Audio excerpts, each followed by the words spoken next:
Hello everyone, welcome to Just Invest Today. And today we're going to be talking about Peter Lynch. So Peter Lynch in the book called Peter Lynch Beating the Street, he talks about a seventh grade class that actually beat the S&P and beat 99% of mutual funds. So this goes back to the saying of that keeping it simple is so key in investing. And this seventh grade class called St. Agnes in Boston, Massachusetts, basically sent Peter Lynch an illustration book of all their investments. And Peter Lynch was really intrigued about this and how they beat the street, and he wanted to learn from these seventh graders. And this just kind of proves to Peter Lynch, he's just saying, man, like, you don't need a Wharton MBA, you don't need a Bloomberg terminal, you don't even need a driver's license, and you can beat Wall Street and 99% of the funds out there by just keeping it very simple. And this was actually a test done by in St. Agnes, the CEO, Joanne. So Joanne was running the class, right? And she just wanted to test the theory if a bunch of seventh graders can beat the street and beat the S&P.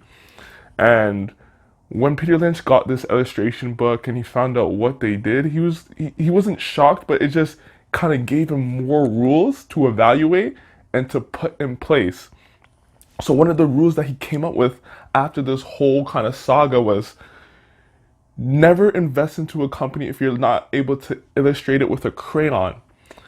So if you can't illustrate your investment idea with a crayon, man, this investment might not be for you. And this just goes back to keeping it very simple.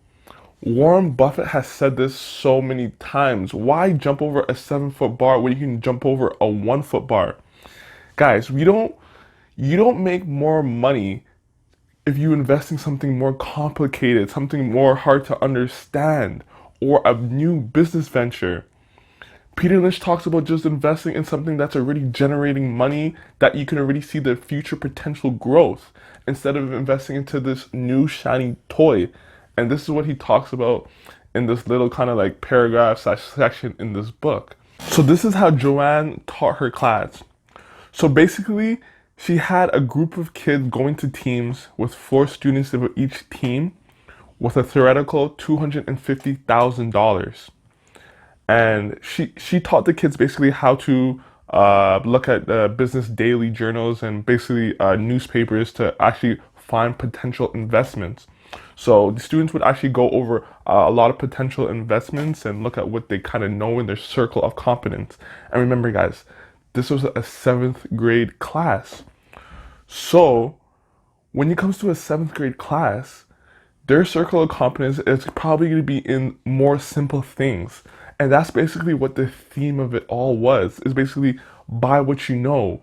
So each team came up with a potential investment to actually put into a scrapbook to be not analyzed with basically you got to look at actually the earning potential and the relative strength of the company.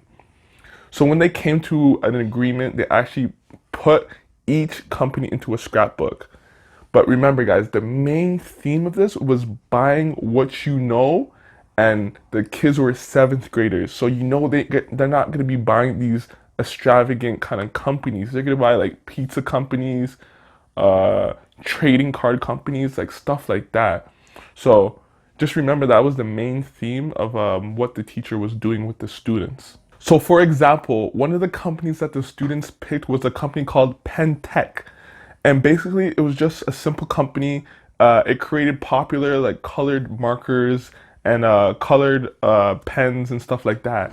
And when they looked into the company, it was a relatively small company. It had no debt. It had a strong return on equity. So you can understand that it was very popular in that little classroom that they had, and all the kids had it. So they probably thought it was popular elsewhere. So that's just one example of a company they picked that was very close to the kids.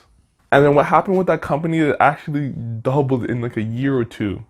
So that company doubled in a year or two, and Peter Lynch kind of regret not actually buying that stock because the kids actually recommended that stock to him, and he didn't want to go into it, and that company doubled like in a year. So Peter Lynch was really regretful for not buying that company at that time when the kids actually gave him that recommendation.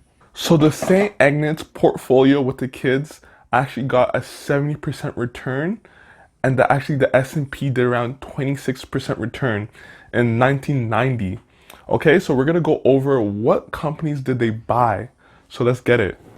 So the first company that they bought was actually Walmart at 164% return, Nike 178% return, Walt Disney 3.4, Limited 6.8, LA Gear 64.3%, Pintech 53%, Gap 320%, PepsiCo 63%, Food Lion 146%, Tops 55%, Savannah Foods 38%, IBM 3.6, NYNEX 20.22, and Mobile 19.1. So a total return of 69% to the S&P's 26%. So guys, just look at these companies.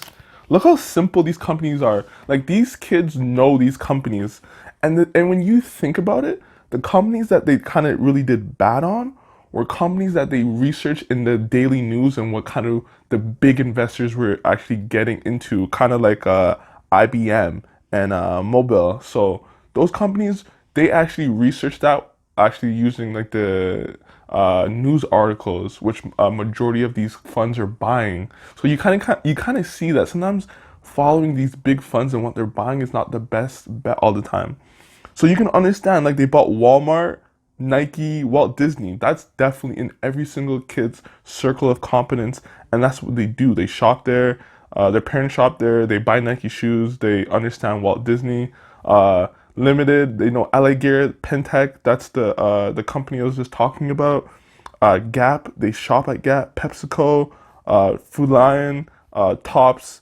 Like all these companies. Like Tops, a trading card company. Savannah Foods, they know those companies because they actually looked in the investors' daily journal and they saw it through like a program that they were watching.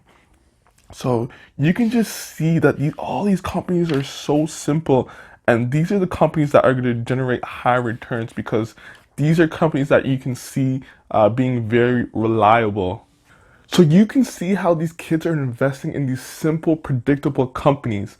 There was actually a group of four other children that actually picked better stocks than those ones. They picked like companies like Kellogg's, and they had Walt Disney, they had Hasbro, like a toy company, everyone knows about it. So you can just see what they're doing. They're picking simple, predictable, easy to understand companies.